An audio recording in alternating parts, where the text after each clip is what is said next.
Kate Mila Falcho, welcome to Irish Granny Helen.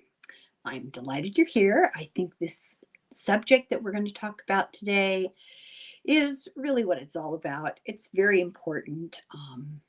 It's a work in progress because really, what do we know until we're there? And then, it's too late.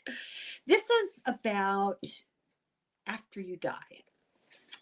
Now, don't run away because this is actually really, really, really interesting.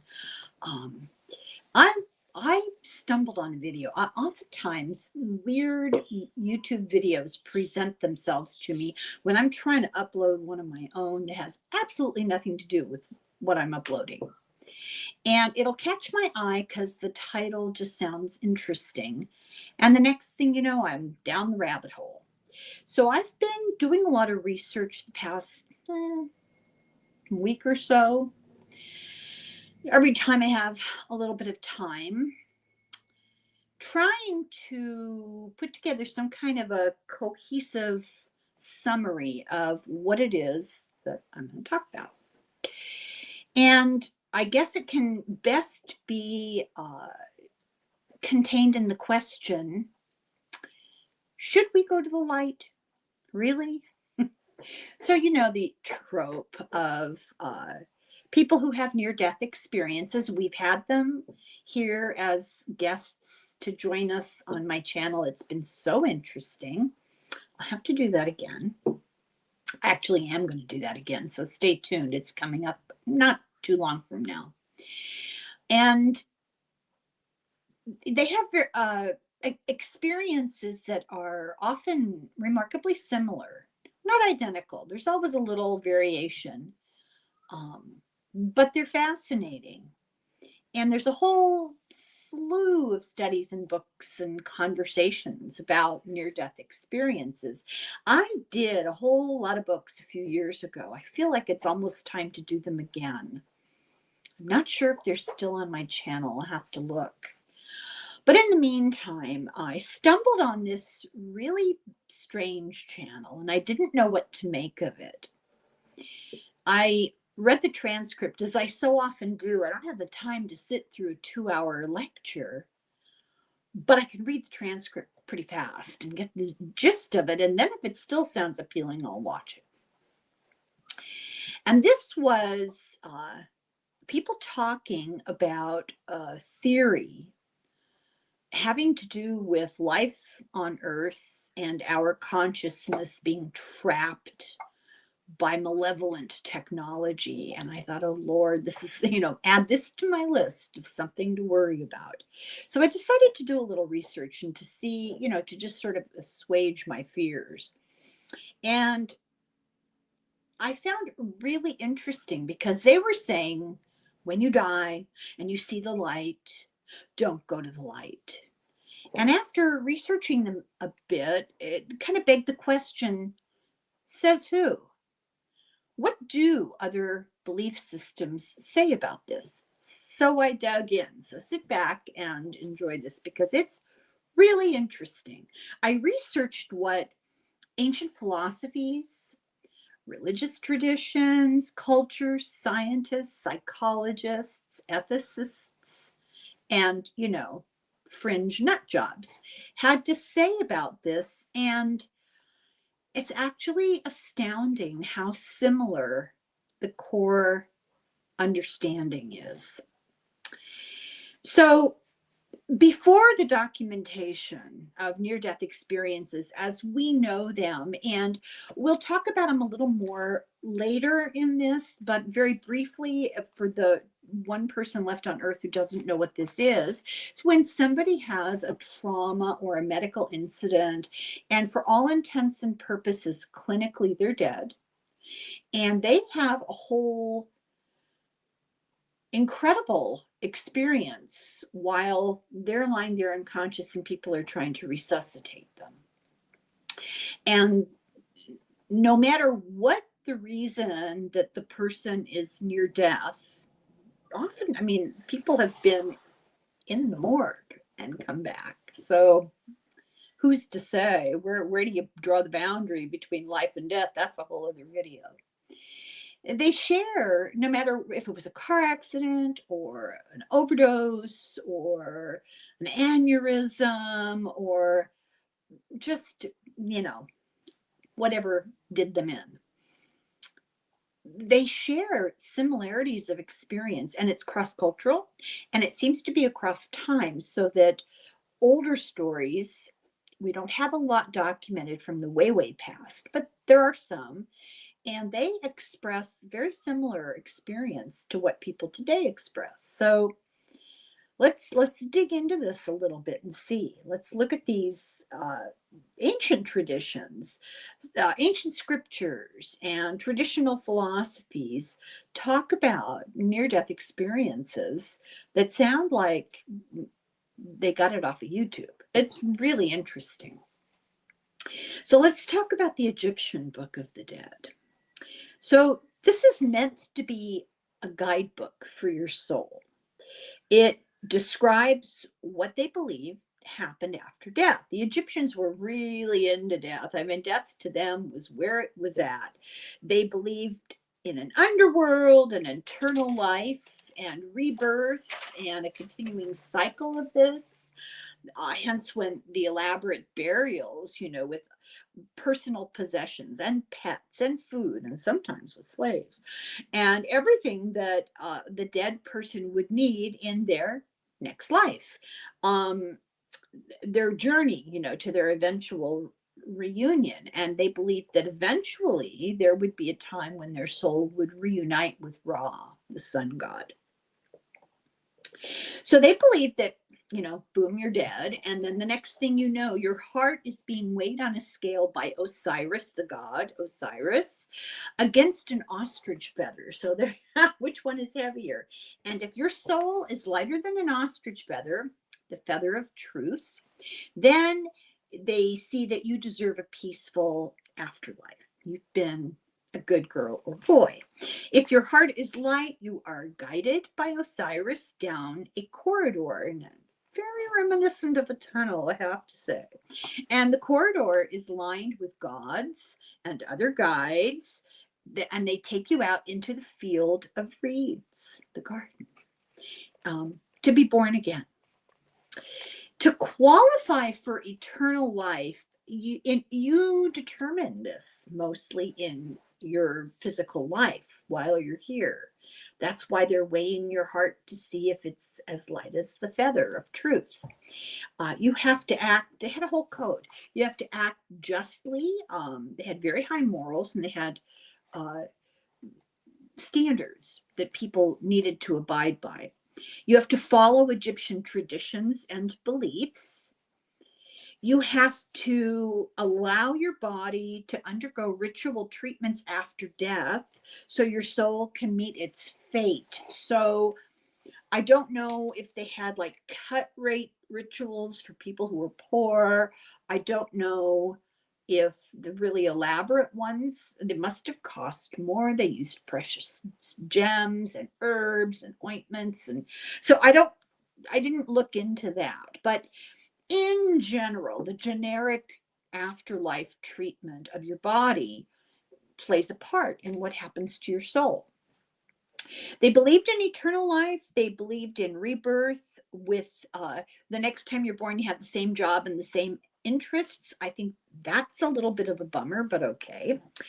There didn't seem to be a lot of fear of the whole process. I think they did have an underworld that you had to worry about, but you weren't supposed to be worried about it because you were supposed to be leading an ethical life.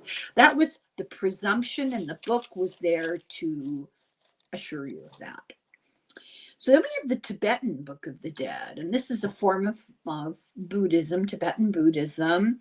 Another name for it, I suppose, in Tibetan is Bardo Thoda, which means liberation through hearing during the intermediate state. Now, this is very interesting.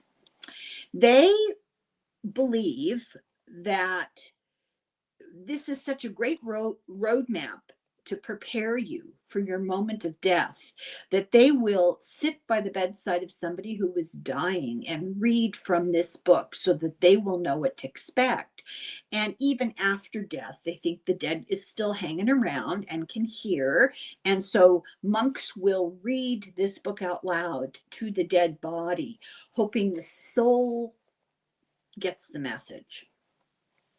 It's what's known as a terma text, which means it contains hidden teachings, and they were hidden by masters until around the 8th century when they were translated, and they were supposed to be revealed when the time was right.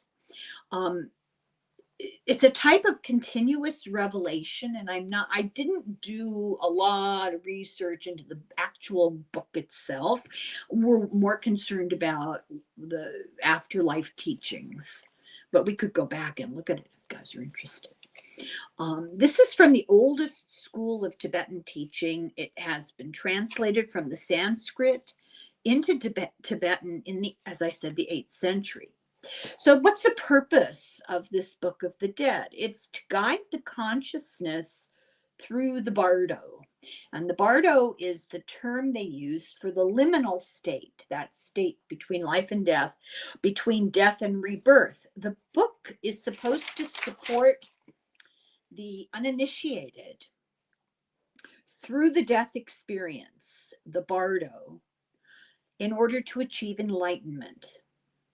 The light after death that you see after death is the clear light of the void of nature. It's the light of consciousness. It's up to you to recognize that. You have to know what you're looking at. It is one's own true nature. Now, this is not the only religious belief or tradition that says this, which I really found interesting. The whole point of learning about these things now while we're living and breathing, sort of, is to encourage an understanding that when we see this light, this is a reflection of our true nature. This is ourselves. We are the light. And that you can achieve liberation from the cycle of reincarnation if you fully process and integrate the fact that you are the light. So how do you do that? Well, all these traditions have different approaches. The bare bones basic is understand that you are an infinite being of light, that your soul, your consciousness is infinite. And therefore, there's nothing to fear about death. This is difficult for a human being because we're so weighed down by our biological imperative of survival. So we experience fear and doubt and guilt and anger, all these negative emotions. And those are connections to the physical world that hold us back from breaking out of the cycle of reincarnation. So we have to live in the now, be here now, be in the moment, be zen, let go of ego. Monks spend their entire lives trying to do this. It's really hard, especially these days. So the best that we can do is work on it day by day. So if you recognize the light of one's own true nature is the real light, that is what matters, then you're not going to be distracted by what you see or drawn into what you see. If you overcome the temptation to go off on this Alice in Wonderland afterlife adventure that's presented to you, if you can just ignore that and focus on who you really are, then you will reincarnate. But if you cannot, wait, did I get that right? Yeah. If you cannot identify that the light is your soul reflected at you, if you can't do that, you will reincarnate.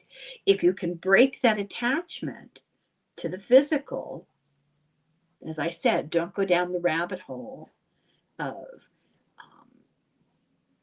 all the things that you will see, the distractions, the deflections, and there's also the trickster spirits, which we'll get to. So let's talk about what is the bardo. It's another word for any state of consciousness. So right now we're in the first bardo.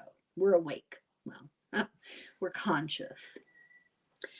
The second bardo is meditation. It's a different level of consciousness. The third is dreaming. The fourth is the bardo of the moment of death. And it features what they call the clear light of reality. This is when you encounter that burst of light of your soul. The bardo is, number 5 is the bardo of experiencing reality. This is when you kind of overlook that burst of light there at the moment, and now you're seeing a softer light, but you're having visions, family, gods, guides, and you realize, oh, I'm dead. That's the 5th bardo. And the 6th bardo is the bardo of rebirth. And this can be difficult because you will be presented with hallucinations, with distractions, images, and it is all tied up with karma and past life experiences. So they actually, in the Book of the Dead, have a whole play-by-play for you. When you die, as your consciousness separates from your body, the mother of the space of heaven appears to you. This is a sudden, radiant light. And if you have really worked on this in your lifetime, tried to lead a good life, tried to understand our true nature in the larger scheme of things, that first brilliant light, you'll realize, oh, wow, I know what that is. It's sudden, it's radiant, and some people are completely not prepared for it, and it's fleeting and goes. But your soul has the choice. It can do one of two things. It can take the opportunity to recognize this light, this mother of the space of heaven. It's a reflection of the soul's own true nature. And if you don't fear it, it's not an external entity, it's yourself reflected back at you. This is understanding full enlightenment. I think the Gnostics would call this gnosis, I think. I'm pretty sure. I'm not 100% sure, but I'm pretty sure. Lots of similarities in belief systems. But so if you can recognize that, that's the desired direction.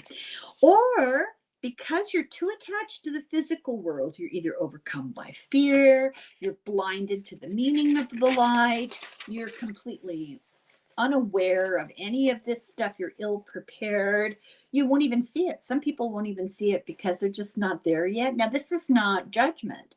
This is not, flawed soul. No, they're just saying you're in a different place in your evolution. So who knows what you're going to see, because you don't know for sure where you are in your spiritual development. But it can pass in an instant completely unrecognized. Just depends on where you're at. If your soul doesn't recognize the light, the deceased will enter this intermediate bardo, the secondary clear light of bardo. At first, the deceased is encouraged by spiritual guides or by the teaching of the books being read beside your body by loved ones or monks. You're encouraged to embrace the mother of the space of heaven, that light, and to know that it won't harm you. That's the best thing. This prevents the soul from sinking into the confusing realms of the bardo. But if that doesn't happen, then the soul doesn't immediately recognize it. Then the secondary light provides visions of colored lights and phenomena, and you'll encounter entities, both peaceful and wrathful. And these visions are just projections of your own mind. And I think what's really important to remember is that we bring our expectations with us into death. So if you're afraid you're going to go to hell, because, that's how many of us were raised, you may go through an experience that isn't necessarily pleasant. That doesn't mean that you're going to be forever in hell. It just means that's your expectation. That's what you'll see. And as you let go of those expectations, as the fear calms down, as the confusion mellows, all of that will pass. But that's the potential that can happen as you bring your attachment to the physical world with you into death. So if the soul is afraid, it can attach to a wrathful entity and have not such a great experience. If the soul is not afraid, it'll attach to a more peaceful entity. The soul can be disoriented. I mean, something can happen to you and you'll die and you don't even realize, like, what is this? And not everybody thinks about these things. Not everybody's going to watch this video. More's the pity. But if you're the kind of person who is interested in these topics, you will be better prepared. But if you're completely disoriented and you don't know what's going on, you don't really have any kind of a grasp of anything about spiritual evolution or consciousness or our relationship to the greater universe, then you're going to be reborn. And the book that's being read, the Book of the Dead, is the soul's roadmap. And in life, if you read it, it helps you to know what to expect, but you can also prepare with meditation and mindfulness. It always comes back to introspection and acts of service. You can familiarize yourself with the emptiness of the void that you will see and the luminosity of the light, so you'll recognize them and not be afraid, and you'll merge with the light. Karma from past lives will affect this process. So you can do your best, and entering into death, there may be more work to do. It's just the way it is. Things that don't get addressed, things you've accumulated, there'll be a need for a rebirth. But we can learn how to maintain conscious awareness and do that during death and into death. And the advice is, don't automatically submit to the light without probably recognizing your true nature. Just don't go down that rabbit hole. Take a breath, theoretically speaking. If you attach emotionally to the hallucinatory visions or the lights that you see, you're not achieving enlightenment, because your soul is the light. And don't be drawn to any of the other things that you see, except the full understanding that your soul nature is the real light. This is enlightenment. Don't be drawn, to Buddha or Jesus or Gandhi or angels and that kind of thing. Those are not necessarily malign. They may very well be benign, but the goal is to know who you are, is to identify with your soul. And then off you go, wherever you go. So that's Tibetan Book of the Dead. Judaism. Now, Judaism is interesting. Remember, Christianity evolved out of the Jewish tradition, and so we share some stuff, but we don't share much. It's really interesting. The Jewish religion teaches that after you die, there's the world to come. This is a spiritual realm in which the soul returns to its divine source. Now, that sounds like Gnosticism. And it experiences the ultimate presence of God. And then it gets a little Old Testament-y. The soul will rest in the Garden of Eden to study and bask in divine light. So you see that there's like a Venn diagram here of similarities. Before that happens, the soul has a life review and may or may not need to be purified in Gehenna. And Gehenna is kind of like purgatory. It's kind of like doing a 40-day cleanse and a whole lot of exercises. And then you're good to go. Some believe that the soul and the body will reunite imperfection at the end of the Messianic age.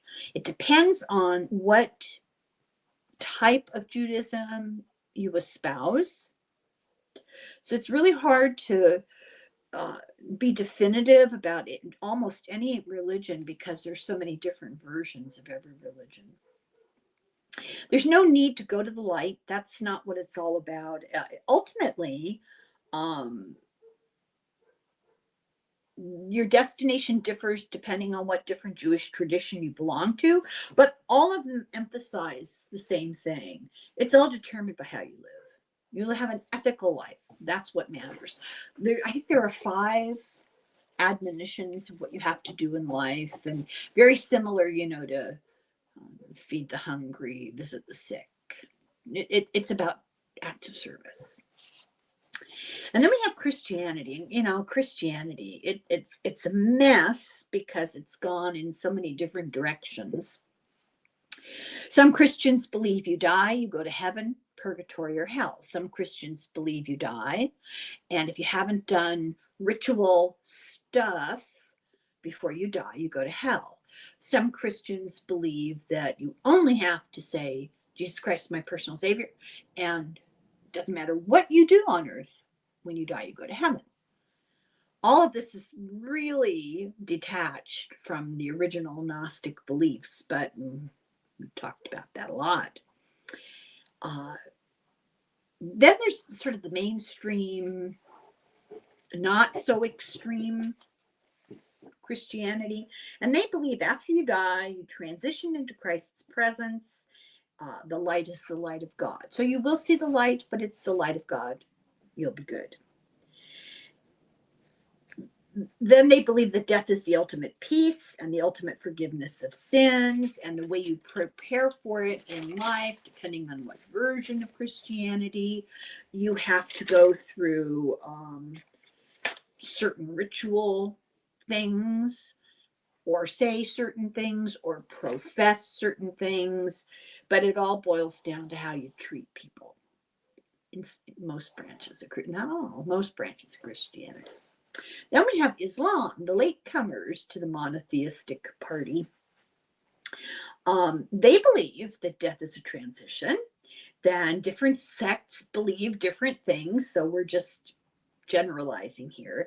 Basically, they believe a divine light penetrates and governs the universe, that souls can ascend to that divine light at death. There are intermediary tests, potential deceptions by trickster entities, and the soul can attach to manifested phenomena. I thought that was an interesting way of saying that you create what happens to you. The process depends on the sect that you belong to, but essentially there's no, tunnel of light. Most believe that good angels come and carry you off to your reward, or malign angels come and carry you off to your punishment. There is a final judgment at the end of times where all souls are routed to heaven or hell. Native Americans. Now, once again, we have a very broad definition here because they all believe different things, obviously. And then I'm not even talking about the Aboriginal peoples of other continents. I'm doing my best, you guys. There's so many belief systems. But Native Americans can't generalize too many different beliefs, but in common, mostly they share a belief in the guidance of ancestors, the light being a connection to the spiritual world, that you can be tricked by false spirits or interdimensional entities who manipulate and deceive, and the proper preparation for death is while you're alive, what you do while you're alive. And there's a very strong sense of ethical responsibility to the group. That's usually true of almost all Aboriginal people because the group was survival. Now, a little bit about Hindu and Vedic belief. After death, they believe your soul chooses its path of darkness or lightness. And your life programs you for what you choose. I thought that was an interesting way to look at it. You just live your life, and you are so programmed by how you live your life that you immediately choose that. So I would extrapolate from that and say this is no different than the other religions that we've talked about. You live your life, and you can make a choice to be unaware, disinterested, questionable behaviors. You could be a really good person and just, I don't, it's like, oh, I don't care about politics. Oh, I don't care about philosophy. Oh, I don't care about religion. I think we've all been there, right? But really, that's our purpose here, is to care and to pursue these things. So if you pursue understanding and knowledge and try to figure out the purpose of your life and consciousness and how you should treat other people in the Hindu belief system, just like anywhere else, that will lead you to the path of light. And if you're just meh, you're going to go down the path of darkness, programmed by your life choices. The path of light, liberation from reincarnation. The path of darkness, you're caught in attachment to the material world, and it causes your soul to reincarnate, but it also affects what level of reincarnate. Your level of consciousness at death determines what your reincarnation will be. Now, I do not believe, now I could be wrong about this, but I don't believe you reincarnate down. You don't die a human being and come back as a cat. I don't think that's true. Maybe I'm wrong. I don't know. But the idea is that you're always evolving or standing still, and maybe you're accumulating karmic debt, but you're not going to be in a different physical capability, I think would be the way to say it. And they believe that everything is illusion, even after death, Maya. And another way to put that is all of these religions say you're not your body. You are an infinite consciousness. You are a soul inhabiting the body. This material world, detach from it. It's not real. It seems real, but that's not what you're really about. This is Maya. Detach from the ego, the identification with the material. So to achieve the path of light, you have to recognize your true nature. Doesn't that sound familiar? Recognize your true nature as one with Brahman. And what do they mean by that? Brahman is the supreme, all-encompassing cosmic reality. So those are I know that's only scratching the surface of all the possible beliefs, and I apologize if I've left out somebody important. I'm sure I have.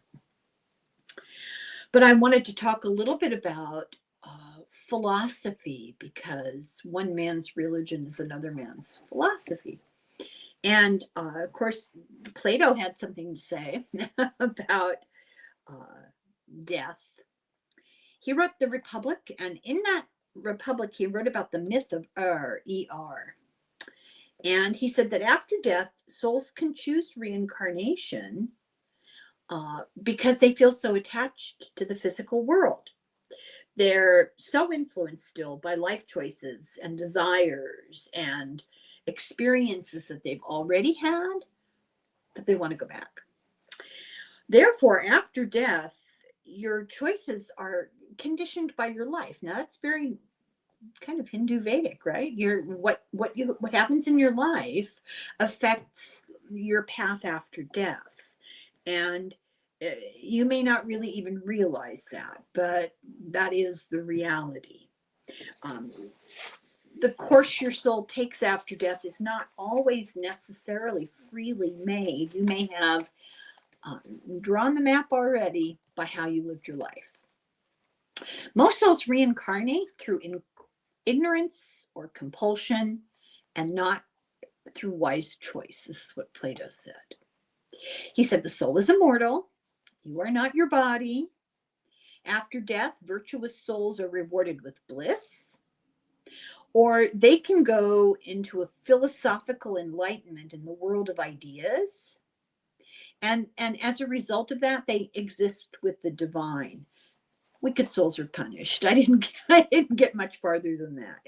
Most souls will reincarnate because of past lives. I mean, we just busy accumulating karmic debt and not busy trying to understand our true purpose and our true nature.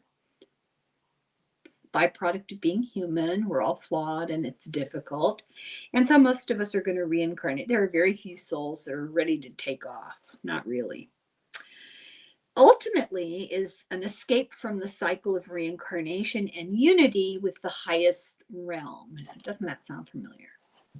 There's almost like an outline, and they're just all filling in the details here. Then I wanted to cover Gnostic belief because it is so inclusive of a huge variety of religious thought. If you've seen the things that I've covered in Gnosticism, I've done a couple of books. They're in the playlists. I've talked about Gnosticism, ad nauseum, but it's hard to not, because it really is sort of the DNA of a lot of religions. And then, of course, things get changed. But the Gnostics belong to most belief systems originally. Gnosticism comes from the word that pretty much means wisdom, understanding, and the specific wisdom to be achieved is that our souls are eternal and we're part of the source. And that's basically really simplifying this. Gnostics are distinguished by Gnostics on the right path are distinguished by a detachment from the physical, ending their identification with the material world, turning their back on that and making a journey to gnosis or enlightenment. It's an evolution of the soul out of the cycle of reincarnation. It's done consciously for your consciousness during your lifetime. So at some point you realize, wait, I don't need any more Stanley Cups. It's not about my promotion. Maybe I shouldn't be so snarky. All those things that weigh us down in the material world. And you start making that journey towards understanding and moral choices and strengthening your soul. And it's there's a whole complicated thing, but the goal is to move towards the center where the source is, because we are a spark of light of the source, and we just need to return to that. And many Gnostic texts were found. Now, they were destroyed. Most of them were destroyed. It was almost 100% successful. Just covered a book about it. I won't go into details. Elaine Pagels, great writer about these topics, really an interesting writer. And she explains how the early Christian church, grasping control in cahoots really with the Romans, grasping control, grasping that authoritarian domination, trying to unify, consolidate their power, instilling fear, instilling all sorts of attachments to the material world. One of the things they did was order the destruction of the writings of Gnostic thinkers who didn't agree with this authoritarian, coercive control, domination. And as I said, they were almost successful, but some were hidden, carefully hidden and found, 2,000 years later. And they have a lot to say. This is Nag Hammadi, is where they were found. And we got a real glimpse into the Gnostic teachings that were rejected by the church. They picked Matthew, Mark, Luke, and John. Those guys were picked because they said what the church wanted to hear. was a whole lot other said. So I'll tell you a couple of them. Now, we won't go into real detail, but an example is the hypostasis of the archons. So there's this false god, demiurge, trying to like a trickster spirit that's created by the material world, and it traps the spark of divine light in the soul. It traps it in the physical existence. This is what this whole writing is about. Now you see why they didn't put it in the Bible, the New Testament. This is not, they don't want you going inside for figuring out what's right and wrong for the answers. They want you to come to them for the answers. This book warns that you should not trust seemingly benevolent spiritual entities after death, because they may serve the archontic control system. This is the false reality of the material world that's governed by malevolent parasitic entities. Keep that in mind when we get to more modern schools of thought. They use our negative emotions to trap our souls in the material world, and they feed on these negative emotions, the negative energy from them. Okay, this had a lot of influence, apparently. Another writing is the Apocryphon of John, and he says that souls are deceived into reincarnation through false memories and counterfeit spiritual experiences. That would be the hallucinations and distractions that we talked about in near-death experiences that prevent their return to the true divine realms. And then there's the Pistis Sophia, which describes multiple afterlife realms where souls may be misdirected by deceptive entities claiming to offer salvation, but actually perpetuating spiritual imprisonment in a cycle of reincarnation. And this leads us to contemporary, what I call techno-metaphysics.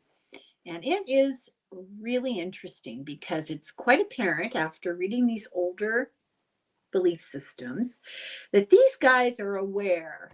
They're aware of what the ancients said, what the Gnostics believed. They've done their Plato, they've done their Gnostics. They know what has been said before.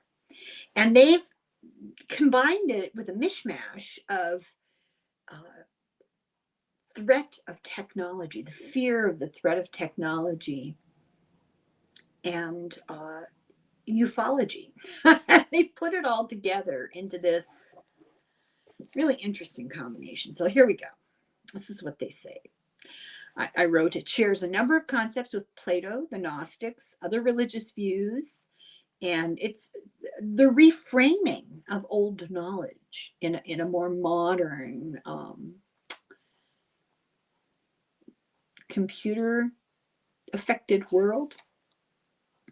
So this is what they believe in general, that our souls are trapped in a prison of reincarnation on Earth. Well, check. You don't work on it, you don't evolve, you got to come back and do it again. You could kind of call that a prison, and it's a trap of our own invention in that case. They believe that it's perpetrated and perpetuated by entities who feed on the energy of the negative emotions they induce, and also they do it for coercive control. We're talking about, reptilians, that kind of thing. Life is really an illusion. They call it a technical simulation, but that's Maya. It's an illusion. It's not real. It's here for a purpose, but it's not who we are. We're spiritual entities. So this situation is the result of malign technology on the Earth, or it's the result of interdimensional malign entities trapping our souls in the physical for their own intentions. Energy control. These guys believe there is no voluntary spirituality. That raises some real questions, which we'll get to.